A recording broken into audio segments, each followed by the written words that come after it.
I spoke yesterday about the need to fund the federal government by January the 19th. Members in both parties, including leadership on both sides, have publicly stated their desire to approach this issue in a serious and collaborative manner. And those sentiments were renewed in a productive meeting we had yesterday. I'm optimistic we can begin 2018 with a bipartisan two-year funding agreement that meets several critically important objectives. To begin with, any agreement must provide our armed forces with the resources they need to fulfill their missions. That means setting aside the misguided notion that new defense spending needs to be matched dollar for dollar by new non-defense spending. Some describe this notion as parity, but of course there was no parity at all in the damaging cuts that the Budget Control Act inflicted on our national security.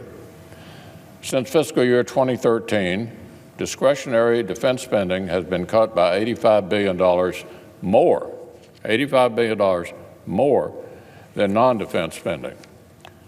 That number has real consequences for the men and women who serve our country in harm's way. Last year, Secretary of Defense Mattis testified that, quote, "No enemy in the field has done more to harm the combat readiness of our military than these self-inflicted budget reductions." Nothing about this issue needs to be partisan. During the Obama administration, Defense Secretaries Panetta, Hagel, and Carter all similarly warned that sequestration cuts would handicap our men and women in uniform. Those were all Secretaries of Defense during the Obama administration. And unfortunately, at a time when our country faces myriad threats and strategic challenges around the globe, experts agree that this is exactly what has happened. Congress has a golden opportunity to put aside political calculations and prioritize the actual needs of America's all-volunteer military. There's no reason why an arbitrary formula which bears no relationship, none, to the real needs of our armed forces should dictate the degree to which we fund them.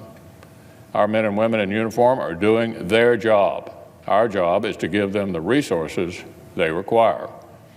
Funding our armed forces is not the only area that is ripe for productive bipartisan negotiations. Last December, the Senate made progress toward moving a long-term reauthorization of the Children's Health Insurance Program. Unfortunately, though Senate Republicans were prepared and eager to move forward, we were not able to include that effort in the continuing resolution. Approximately 9 million children, including thousands in my state of Kentucky, depend on CHIP for health coverage. Their parents depend on it for financial security and for peace of mind.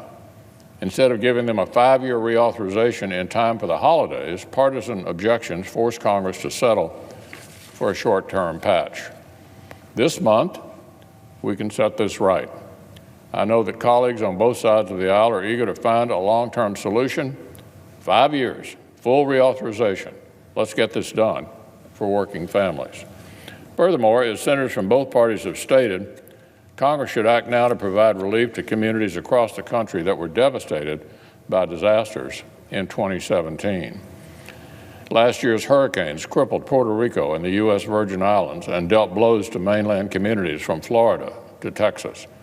Wildfires caused serious damage across the western United States. For many Americans in these areas, life is nowhere near back to normal. It's time to complete our work on the supplemental disaster relief legislation. And it's imperative that none of these urgent priorities be held hostage to our ongoing discussions around immigration policy.